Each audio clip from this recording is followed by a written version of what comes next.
Hallelujah, praise the Lord. Ang pinakamataas na pagpupuri at pagluwalhati ay tanging sa ating pinakamamahal na Panginoong Jesus po lamang. Dobleng paggalang sa ating minamahal na mga magulang sa ating mahal na Panginoon at pag-alala at pagsariwa sa mga ginintoang turot aral ng ating minamahal at ginagalang na Pastor Evangelista Wilde Estrada Almeda at sa ating beloved Assistant Pastor Lina C. Almeda. Pagbati din sa buong beloved Almeda family, beloved mga kapatiran, baguhan at datihan, live webcast viewer, isang mapagpalang araw na po. Ako po'y na-save taong 2013. Ako po'y nakasama ng aking beloved husband na nagdala sa akin dito. Sa una po, ako po'y tagapakinig lamang. Ang sabi nga po dito, ang unang-una kong tinandaan, siyang nadala ko sa buong buhay ko. Ang pakikinig at pakikinig ay siyang magpapatatag ng iyong pananampalataya. Natuto ako makinig sa bawat patotoo na tumatayo dito. Na sabi nga nila, pag taga Jesus Miracle Crusade International Ministry ka, iba ka sa sanlibutan. Napatunayan ko yan. Ako'y nasubukan sa pakikinig, nagkaroon ako ng pananampalataya. 2016, ang unang pagsubok na nangyari sa aking buhay, buntis ako 6 months. Padalo kami ng banal na gawain, nakamotor kami 6 months ang aking tiyan malaki. Sa lugar na mataas sa amin, biglang humangin. Nagulat na lang ako, kumugulong na ako sa kalsada, yun ay paahon. Kinain ang aking palda, sandals, talagang gulong talsik ang aking helmet noong mga panahon na yon. Ang aking beloved daughter na isa, 5 years old po yun. Nung tignan ko po siya sa malayo, nakita ko nandun silang banda sa taas ng aking beloved husband kasi sa baba na po ako pinulot. Nakita ko po talaga na pinagpasalamat kong unang-una kasi ang aking beloved daughter na 5 taon ay walang sugat, wala kahit ano. Right, hallelujah. Pagkamat ako, hindi ako nag-question. Ang dami kong sugat talaga. Pero natutunan ko na ang sabi, i-search mo yung sarili mo kung ano man ang mangyayari sa'yo. Humingi kagad ako ng tawad at habag sa ating mahal na Panginoon. Kung ano man ang nagawa kong pagkakasala, patawarin ako. Pinulot ako doon sa kalsadang yun. Sabi nga nila, buntis ka pa naman. Malaki po akong magbuntis ng mga panahon na yan. Hindi na po kami natuloy nag-live webcast viewers, nag-live webcast na lang po kami. Ang aking beloved husband po kasi nasira po yung kadena dahil doon po sumabit yung sandals ko. Hindi ko po alam kung kasama ang aking daliri doon dahil ang sugat ko po sa 4 na daliri sa kanang paa ko, talagang tanggal ang balat po niyan. Kita na po ang buto niyan. Ganon din po sa tuhod ko, talagang gumasgas yan. Pero ang sabi nga nila, magpa-check up ako.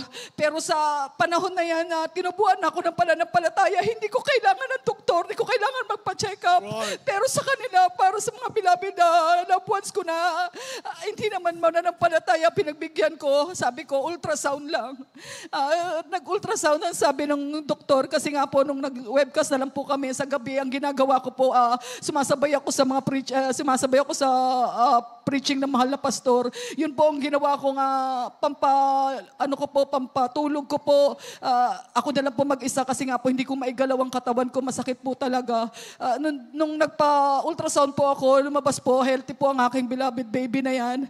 Pinagpasalamat ko yan sa malapang, yun po ang una. Sumunod po, nung iksinilang ko yan, nag-8 months po yan. Dinapuan po siya ng sakit. Yung sugat po talaga, nakakahabag ang itsura niya. Pasensya na po sa mga kumakain kasi mula ulo hanggang paa, hanggang talampakan, kulang na lang ang mata. Puro nagnanana po yan. Dinadalo ko po yan. Ang pagdalo po kasi namin ay Friday at Sunday lang po. 2 times a day lang. 2 times a week lang po talaga. Sabi sa akin ng aking beloved nanay, ay pa-check up mo. Sabi ko, ayaw namin pa-check up. Para lang po walang masabi. Pumunta kami doon sa ospital na pinag-repera nila sa amin. Pati po yung mga, yung tawas-tawas na yan na paalbularyo. Sabi ko, hindi yan gagaling dyan. Ang puso ko po, parang may binubulong na, parang ayoko lang pong pansinin pa. Nung napunta po kami sa ospital, ang sabi ko, hindi ako karapat-dapat dito. Hindi kami dapat dito kasi napapakinggan ko. Hallelujah. Ang ospital, hindi pagamat hindi naman bawal, pero sinabi nga rito, ang ospital para lang sa mahina at walang pananampalataya. Hindi ako nararapat dito. Taga Jesus Miracle Crusade ako. Glory to God. Hallelujah. Natawa pa po ako niyan kasi walang doktor niyan. Sabi ng nanay ko, umuwi ako. Bakit natutuwa ka? Wala pala yung doktor. Pero nagkataon talaga, naka-schedule po kami niyan. Pagkatapos sabi ko sa aking beloved husband, Martis po yata ako kasi yun. Sabi ko sa beloved husband ko, pinapaisip sa akin na mahal na Panginoon, nasa na ipinangako mo na pag nag-resign ka sa trabaho, paglilingkuran mo ko ng 3 times a week. Sabi ko sa akin, beloved husband, handa dalo kami ng Miyerkules. Hindi ko po alam mag-commute kasi nga po, ano lang po kami, motor lang po talaga ang ginagamit namin ng mga panahon na yan. Nung Miyerkules na yun po, nakaipit na po, lahat nakahanda na po ang gamit ko. Ang sabi ng ang kaaway po talaga matindi yan, talagang babantayan ka. Inapoy pa po ng lagnat yung aking beloved anak na yan. Nung panahon po, 5 taon, siya 8 months po niyan. Sabi ng aking mga kapitbahay at ang aking nanay, sa mo dadali ng anak mo, inaapoy ng lagnat. Sabi ko, basta may pupuntahan kami na magpapagaling ng aking anak. Wala pa po ang pamasahe ko niyan. Talaga sinusubok ako ng kaaway. Sabi ko, kahit anong mangyari, dadalo kami. Kung kinakailangan maglakad, maglalakad kami. Biglang lumabas siya na nasa mesa. Dahil alam ko talaga, wala doon. Pagdalo namin pagdating sa may Robinson, ang itim ng langit. Sabi ng mga kapitbahay na bago umalis, ang dami ko pundala kasi noon. Ang laki pa ng payong ko. Abutan na kayo ng ulan. Sabi ko, hindi mangyayari yan. Gagabayan kami na mahal na Panginoon. Pagdating sa Robinson, ang dilim na ng kalangitan. Pagkasakay po namin, bigla pong pagpasok namin sa Apex, bigla po kayo binuhos ng napakalakas na ulan. Talaga pong zero visibility po yan sa kalsada. Sabi ko, mahal na Panginoon, maraming salamat. Pinasakay mo po kami. Pagdating po nung nagbabiyahe kami, sabi ko, mahal na Panginoon, paano pagbaba po dun sa bababaan namin, naakyat pa kami ng overpass. Muli niyong patigilin ng napakalakas na ulan. Pagbaba namin, mahal na Panginoon, titingin yan. Alam niya ang nasa puso mo. Pagbaba namin dyan, biglang tumigil ang ulan, lumiwanag, nakarating kami rito. Tinaas ko nga ay kamay. Mahal na Panginoon, maraming salamat. Yes, Napakasarap po talagang tumalo ng 3 pesos sa 1 linggo. Sa mga pagpapagaling na mahal na Panginoon, sobra-sobra. Pagdating po niya, Miyerkules, dumalo kami, Biyernes. Tuyo na yung sugat ng aking beloved anak. Pagdating ng linggo, magaling na po ang aking beloved anak. Sinong hindi maglilingkod sa mahal na Panginoon? Ano po namin, sabi ko sa aking beloved anak, habang po lumalaki yan, pinapaliwanag ko kasi ang paaralan po nila, araw-araw naming nadadaanan yung kung saan ako nahulog. Ang sabi ko nga sa kanila, tinuturo ko na sa kanila bata pa lang, umpisa pa lang matuto kayong magpuri sa mahal na Panginoon. Nakakaintindi po yan. Pagdating po kasi may napanood po akong reel, pinicture yung aking beloved anak, doon ko naalala, 1.5 years old pa lang ang aking 1.5 months. 1 taon mahigit pa lang po ang aking beloved anak. Siya po yung nasa reel nagpupuri. Sabi ko sa kanya, ibalik mo yung pagpupuri mo. Walang edad ang pagpupuri, anak. Nakita nila yan sa pagpapagaling sa kanila. Pagkatapos po, meron pa po yung 2 taon pa po niya. Hindi ko po makakalimutan yan. Sa patuloy namin pagdalo at araw-araw po pinakikinggan ng mga gawain natin na nakabukas po yan. May computer shop po ako. Pero ang isang computer namin, naka-tune in lang po talaga yan sa lahat ng mga gawain natin at mga preaching na mahal na pastor. Sakto nagpipreach ang ating mahal na pastor. Pumasok po lumabas po ako para magbukas ng gripo, pero ang aking beloved anak, hinubaran ko na po yan para maligo. Pagkatatas ko lang po mag-defrost ng rep. Nung pag nasa labas pa po ako, papasok ako, biglang kumalabog ang mga bote. Saktong nagpipreach ang mahal na pastor, in Jesus' name, sinabayan ko po ang mahal na pastor. Pagkita ko po sa loob ng bahay, ang laman ng rep namin na puro malalaking soft drinks, nagkalat po yan sa kalsada. Ang beloved anak ko pala, pinakialaman niyang buksan ng aming rep. Kita ko po talaga yan, sabi ko, mahal na Panginoon, tulungan mo kami. Pagtingin ko sa aking beloved anak, sabi ko, anak, huwag kang gagalaw. Pag lumabas po kami, kumuha ko ng bota dahil napakaraming bubog po talaga. Pagpasok ko po, tinanggal ko ang aking anak, binuhat ko sa isang tabi, chinek ko kung may sugat ni isang bubog, walang dumapo sa aking beloved anak. Right, amen, hallelujah. Sasabihin kong iba talaga tayo, dalang kapitbahay ko, isang poteng maliit lang ang bumagsak sa upuan, tinahiyan. Pero ang anak ko, isang timbang bubog sa harapan mismo ng rep namin. Ni isa, walang tumapo sa anak ko. Yes, glory to God. Maraming Glory to salamat Jesus. po ng Panginoon.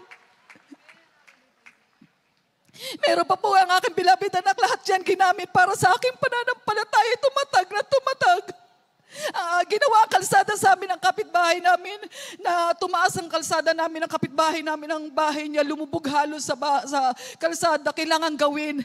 Yung ano niya, yung bubong naka-open, ginagawa. Ang isang anak ko, yung aking 5 taong gulang anak, naglaro sila doon, may nagtulak na kapitbahay sa kanya, bata din, nalaman ko na lang yung kinabukasan, dahil ako'y pumapasok pa po noon. Ang sabi ng nanay ko, siya na nagkwento sa akin, nalaglag ang aking anak, nagpagpag lang yan. At tapos nakasunod po, kaya niya kwento sa akin kasi ang kanyang kalaro, nahulog din kinabukasan, tinakbo sa ospital na nabagok ang ulo. Pareha sila ng binagsakan, pero ang aking bilabid anak na yan, nagpagpag lang. Sabi ko, Amen. umpisa pa lang Hallelujah. talaga. Mahal na Panginoon, pinapakita niya mga gawa niya na hindi Hallelujah. basta-basta sa mga tunay na naglilingkod. Tapos meron pa yan, sinundo niya ang kanyang bilabid kapatid. May lakad po ako, isa lang naman po ang tatawirin nila. Sabi ko, gumilid lang kayo. Siya na sa akin nagkwento, sabi niya sa akin, kanina pag uwi namin, merong may parang bumubulong sa akin, tawid kayo. Pagkatawid nila, merong maragasang motor na nawalan ng preno, doon mismo sa pwesto nila, pagkatawid, bumangga yun sa tricycle. Ang sabi sa kanila ng bystander, buti nakatawid kayo, kundi kayo ang sasalpukin. Sabi ko sa mahal na Panginoon, kahit wala kami, pero ang gabay ng mahal na Panginoon nandun lagi sa aking beloved children. Nandyan din po na pati gunting ng kapitbahay namin. Nakita niya yan na bumagsak ang aking beloved anak. Malaking gunting yan. Sabi ng kapitbahay, sumisigaw siya. Sabi niya, Alice, yung anak mo. Sabi niya, bago raw bumagsak yun, nakita niya raw yung gunting na nadadapaan na ng anak ko. Napapikit siya sa takot. Pagdilat niya, ang anak ko nagpapagpag ang gunting nasa lapag. Sabi ko, mahal na Panginoon, muli mo na naman pinakita ang mga kamangha-manghang gawa mo dito Amen. sa amin. Hallelujah. Ito yung isa pa po last year, March po yon. Ako po yung naghatid ng aking beloved anak, ang aking kapatid, hindi po pa siya mananampalataya. Nagulat po ako, napakaingay po sa kabilang bahay. Malaman-laman ko po, inatake po siya sa puso. Ang lahat ng kapitbahay namin nandun na. Ang una kong dinampot, pinaisip sa akin ang banal na kasulatan, ang Biblia po natin. Binitbit ko yan, bumunta ako sa aking kapatid. Ang kung tutusin, nung mga panahon na yan, nung wala pa po ako dito sa gawain na to, mahina po ang loob ko sa mga ganyan, yung mga mamamatay na atake, umaalis po ako niyan. Pero nung mga panahon na yun, parang may lakas na nagpwersa sa akin. Pumunta ako sa aking kapatid kasi lahat ng kapitbahay ko may kanya-kanya daladalang, alam niyo na po sa sanlibutan, kanya-kanyang patong, kanya-kanyang dalahin. Ako dinala ko, lumuhod ako sa aking mahal na kapatid. Sabi ko, araw-araw mo napapakinggan ang mga gawain namin. Manampalataya ka sa mahal na Panginoon, tawagin mo siya. Humingi ako ng tawad habang ang Biblia nakadiin sa dibdib niya. At sabi ko sa mahal, yung cast out na nangyari ng mga panahon na yun, napakalakas sa buong buhay ko. Yun po yung pinakamalakas sa cast out ko dahil ang kapatid ko nakikita ko, mawawala na ng buhay.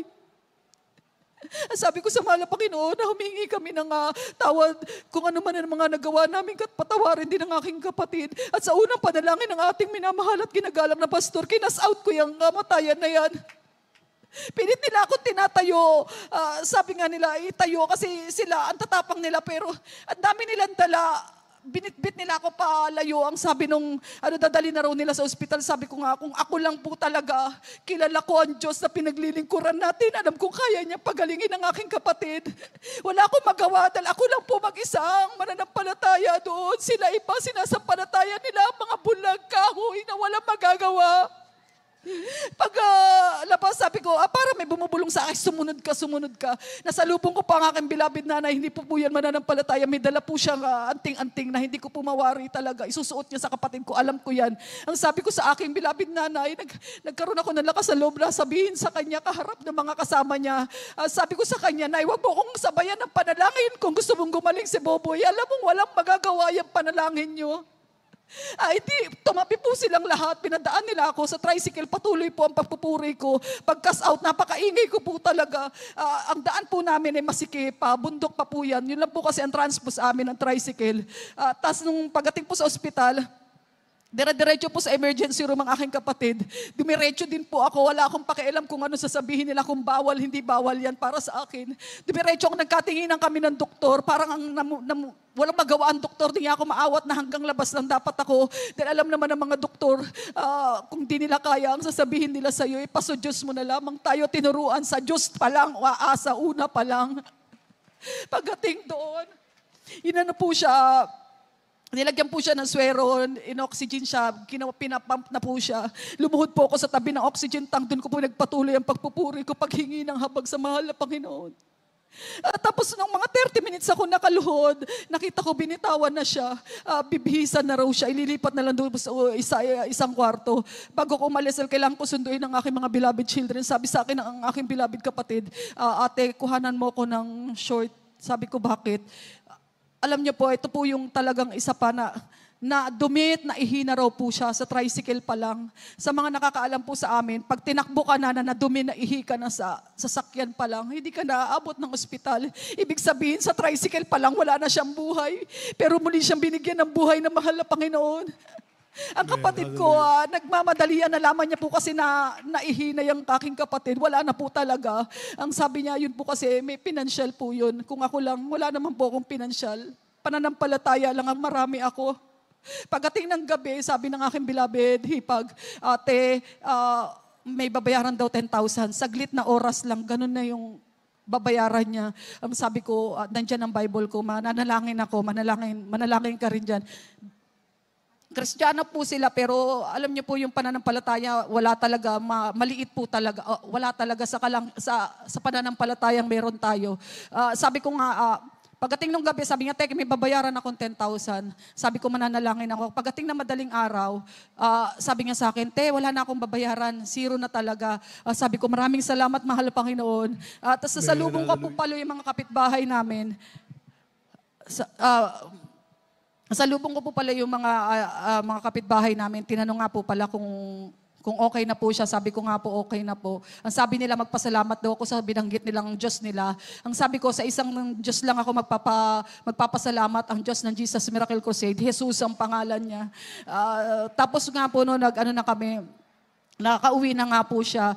Pag yung aking naman po, ito naman pong huli, yung May ko po ng disgrasya po, madalian na lang po, nung May 18 po, Sabado po ng gabi, dito po sa Sauyo, na binabagtas po namin yung paahon dyan. Tatawid po kami, crossing po yan. Minto na po kami, may nakita po kaming kolong-kolong sa pababa po, sinalpok niya po yung buong katawan namin dahil ito pong buo namin, pag ganyan namin, ang motor, pag ganun sa amin, ang kolong-kolong. Sa hindi po nakakaalam, ang kolong-kolong po, panghakot po yan ng mga gulay, karne. Motor po siya na may mga bakal. Wala kaming nagawa ng aking beloved husband dahil ng mga oras na yun. Gahol na, kumbaga paghinto namin, tinutumbok niya yung lugar namin, punong-puno siya ng sakay. Sinalpok niya kami, napasigaw na lang kami ng aking beloved husband, in Jesus' name, in Jesus' name. Nagkalat po lahat ng gamit namin, ang dala kong camping chair, electric pan, ang Bluetooth na maliit. Ang beloved husband ko, nakadagan po sa kanyang kolong-kolong, nagtalunan po yung mga tao na nakasakay doon. Sabi po nila, ay takbo na yan, tumawag na ng ambulansya. Sabi ko, wag na po, hindi namin kailangan ng doktor, hindi po kami nagpapagamot. Hindi po kasi pinakawalan yung driver nun kasi wala po palang lisensya. Ang beloved husband ko, yun lang po yung chinek nila kasi talagang yung kolong-kolong na yun nakadagan pa po sa kanya. Opo. Pagdating po ng ospital, kasi hindi sila papakawalan, bagamat ayaw namin, dinala kami sa FEU. Ang sabi sa amin na nandoon, 15,000 kayong dalawa, x-ray pa lang. Sabi ko, ganun kamahal? Sabi ko, ganun. Buti na lang talaga, hindi na namin talaga kailangan yun. Awa kami sa may-ari noon. Sabi, sige, umuwi na lang kayo. Uwi na lang tayo, nagkasundo po na bayaran na lang po yung damage ng motor namin kasi po warak po talaga yung gulong ang harapan tsaka likod po dahil tinumbok po talaga kami. Pagdating po nakauwi po kami 1:30 na madaling araw. Ang sabi ng aking, umiiyak po ako kasi ang tagiliran ko po, tinamaan po yan ng bakal. Nahirapan po akong huminga. Chinek ko po pala una yung paa ko. Sabi ko sa lakas ng tilapon ko, tanggal talaga yung sapatos ko, gamit ko na wala talaga na. Tinignan ko yung mga gamit, walang sira. Yung Bluetooth, tumutugtog siya, how great is our God. Sabi ko, maraming salamat, mahal Panginoon. Tinaas ko ang palda ko, tinti-unti tinitignan ko, katiting na sugat lang, pero ang tindi po talaga ng tilapon ko noon. Pagdating po sa bahay, tinuloy namin yung pagpupuri sa mahal na Panginoon. Sabi ko, paano kami dadalo nito? Masakit po talaga, nahirapan ako huminga. Sabi ng beloved husband ko, maaga pa ng 4:30 pa lang po, nandun na kami. Sabi niya, maaga pa naman magpa-x-ray ka. Opo. Magpa-x-ray ka na lang. Ang sabi ko, hindi. Sabi ko ganun, gumayak na tayo papunta sa banal na gawain. Pagdating po dito sa banal na gawain, hirap po talaga ako maglakad pero hindi ko po pinahalata. Ginapang ko po yung pag-akyat, pagkat wala pong nakakaalam, nag-duty na aking beloved husband, ng mga beloved anak ko ay nag-practice na. Pagdating po dyan sa may taas, ang sabi ko nga, nanalangin muna ako pagdating sabi ko, mahal na Panginoon, konting kalakasan lang para mapuri kita sa maghapong ito. Pagdating po noon, hindi sapat yung binigay na, sobra-sobra ang binigay na mahal na Panginoon. Pag umpisa pa lang ng Joyful Song, may solemn po tayo, hindi pa po natatapos, iniyak ko sa mahal na Panginoon. Lahat ng sakit na wala akong pinaalaman na napakasakit na nararamdaman ko, hindi ako makahinga. Hindi pa po natatapos siya, naitaas ko ng aking kamay, nakahinga na ako ng maluwag. Napuri ko, mahal na Panginoon, Yes, umulan Lord, po to ng God, araw na Lord, yan, to Jesus. sinabayan ng luha ko, yung pagpapalang ibinigay na mahal na Panginoon. Sobra-sobrang pagpapala ng mahal na Panginoon ng mga beloved anak ko. Lagi ko sinasabi sa kanila, magpupuri kayo kasi lahat ng meron tayo, ang buhay nyo, ang lakas natin, nasa mahal na Panginoon lang. Sa mahal na Panginoon na lang tayo Hallelujah. nabubuhay. Napakarami pang pagpapasalamat na dapat kong may pagpasalamat sa mahal na Panginoon, pero sadyang maiksi ang ating oras, kaya ako'y nagpapasalamat sa mga bawat palo ng ating mahal na Panginoon na nagpapatatag ng ating pananampalataya sa pagpapalang material, pisikal at higit sa lahat pagpapalang espiritual. Kaya at ang lahat ng kapurihan, pasasalamat, pagdakila, pagsamba ay tanging sa mahal na Panginoong Hesus po lamang. Hallelujah, praise the Lord. Right. Praise the Lord. Oh, glory to God. God bless you mga kapatid. Lahat magsabing, praise the Lord.